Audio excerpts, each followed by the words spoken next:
Hi masters. రామకథ రసవాహిని పట్టాభిషేక వార్త part 8 continuation అవుతుంది. దశరథుడు కులగురువైన వశిష్ఠుల వారు మంత్రి లోనికి వెళ్ళిరి.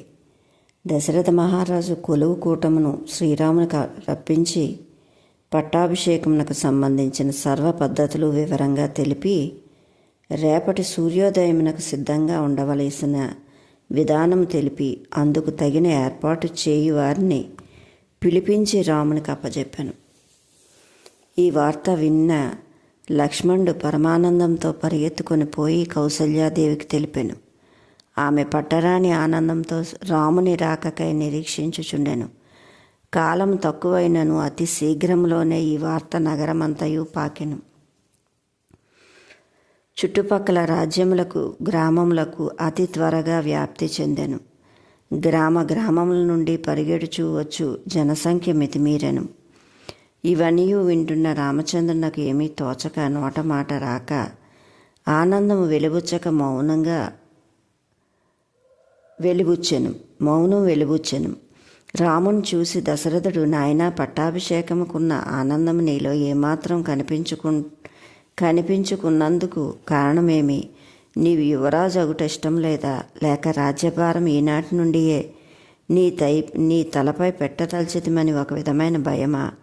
నీ మనోభీష్టము నెరిగింపుమని అనేక రకములా ప్రశ్నించిన దశరథుని ముఖమును చూచుచూ రామచంద్రుడు, నాన్న, మీరెందుకింత తొందరపడుచున్నారో నాకు అర్థమవుటలేదు. నా ప్రియమైన సోదరులు భరత శత్రుఘ్నులు నాతో లేరు. తాతగారు అతి దూరం నుండి వారు రాలేకపోవచ్చు. మామగారు కూడా రాలేకపోవచ్చు. మిగిలిన రాజులు, రారాజులు, సామంత రాజులు ఎవ్వరూ చేరలేకపోవచ్చు. ఇంతమందికి నిరాశ కలిగించి పట్టాభిషేకమునకు పూనుకుంటకు నాకు మనసు ఒప్పుకున్నది అని నమస్కరించి వినయముగా తెలుపుకున్నాం. అంత వశిష్ఠుల వారు, రామ, ఈ యూహాలు మేము కూడా చేయలేకపోలేదు. ఈ ఊహను మేము కూడాను చేయకపోలేదు. అన్ని విధములా ఆలోచించి ప్రజాభిప్రాయమును కూడాను సేకరించి ఈ నిర్ణయంకి వచ్చితిమి.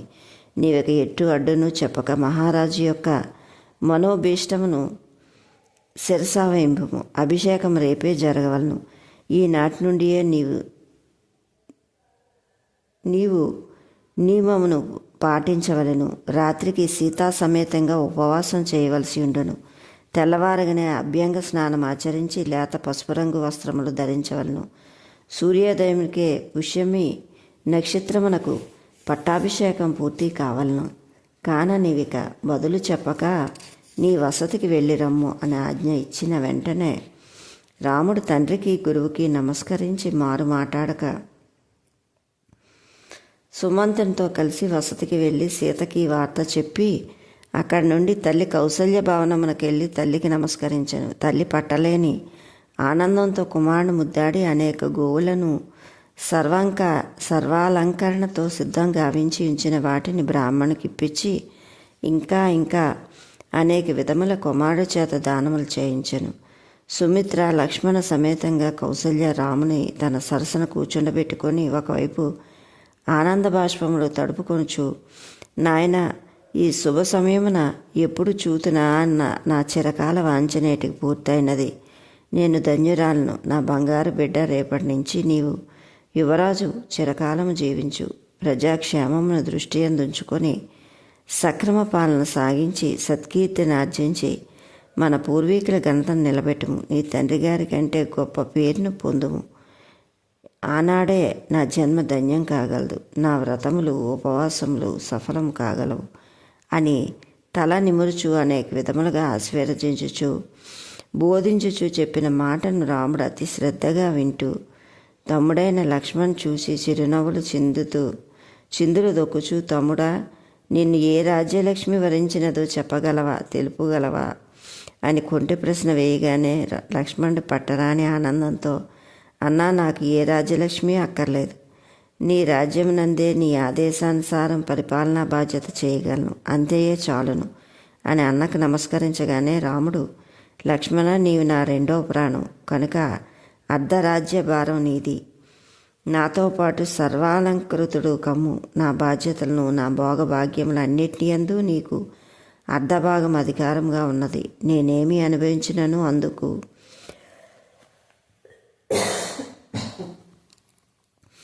అందు నీకు అర్ధభాగ్యం కలిగి ఉండును అని మాట్లాడుచుండా సుమిత్ర కంటిని దారులు విడుచుచు ఇరువురిని ఆశీర్వదించుచు, రామా, మీ ఇరువురి మధ్య ఉన్న ప్రేమ నన్నెంతో ఆనందపెట్టుచున్నది. నా కుమారునకు నీ సేవ కంటే వేరే అధికారం అక్కర్లేదు. నీ ప్రేమ అభిమానములు కలకాలం నా కుమారుడిపై ఉండిన అంతే చాలును అని మాటలు ముగించెను. అంత రాముడు ఇరువురు తల్లులకు నమస్కరించి లేచెను.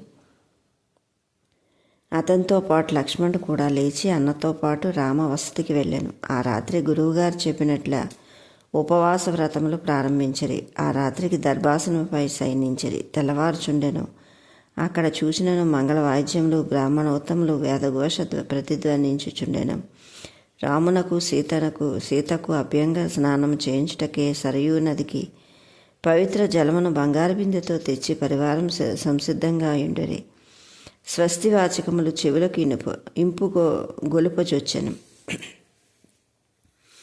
ఇవిట్లు జరుగుచుండ ఆనాటి రాత్రి కైకేయ పనికెత్తైన మందర తన నివాసమునకు వెళ్ళుచుండ ఈ అలంకారములు వైభవములు చూచుచూ కారణం తెలియక కొంత విచారణ మొదలుపెట్టగానే రామచంద్రుడు పట్టాభిషేకమని తెలియవచ్చును. తనతో పాటు వచ్చిన పనికెత్తలు కౌసల్య సుమిత్రల దగ్గరుండు వారు తెల్లని మళ్ళీ పూల వంటి చీరలు కట్టి అనేక ఆభరణములు ధరించి అటు ఇటు తిరుగుచుండా కూడా కంటికి కనిపించెను. ఇక తాను అక్కడ నిలవలేకపోయాను.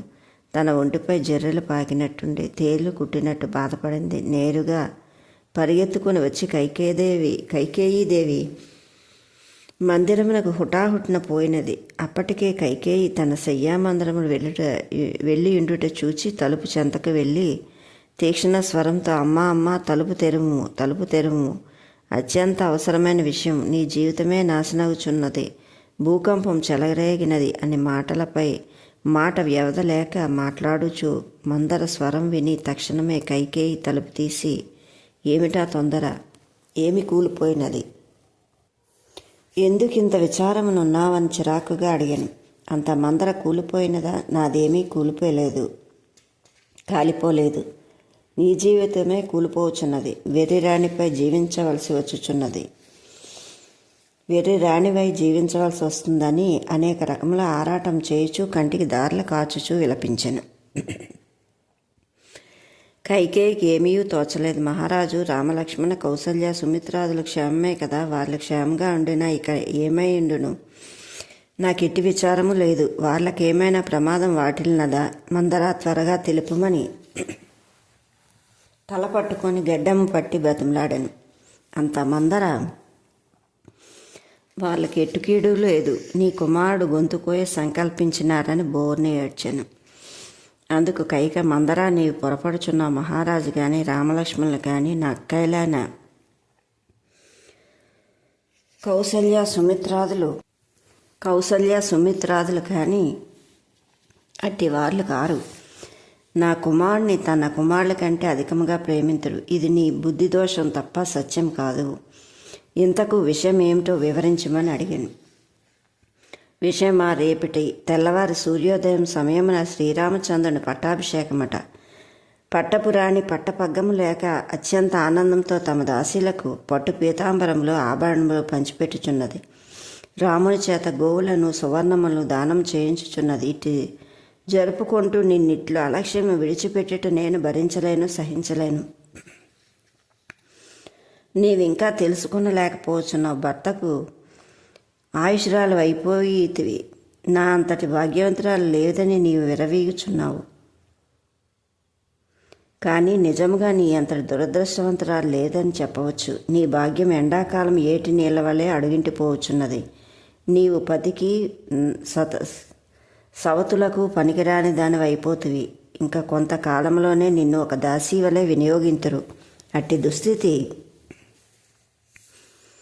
రాక మునిపే కొంత జాగ్రత్త పడుట మంచిది. నిద్ర లేచి నిండు హృదయంతో విచారించుము. నీకు రాబో దుర్గతి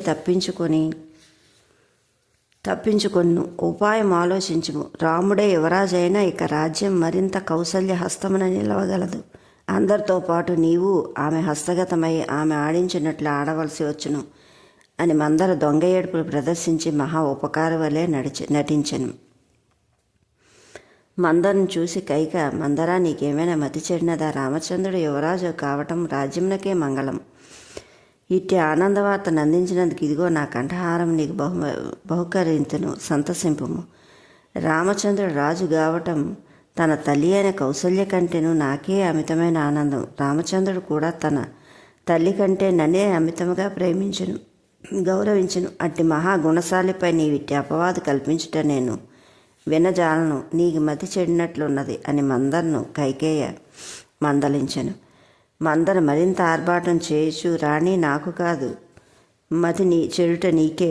రాబోవో ఆపత్తులు యోచించకున్నావు, గుడ్డి నమ్మకంతో ప్రవర్తించుచున్నావు.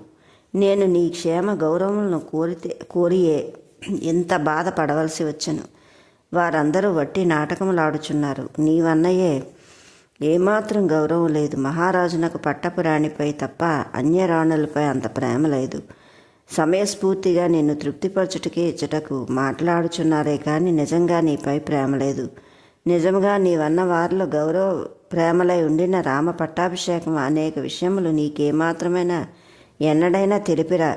ఎన్ని నెలల నుండియో ఈ పథకం వేసుకుని ఉండుట చేతనే ఈనాడది రూపం కాగలిగినది. లేకున్నా పట్టాభిషేకం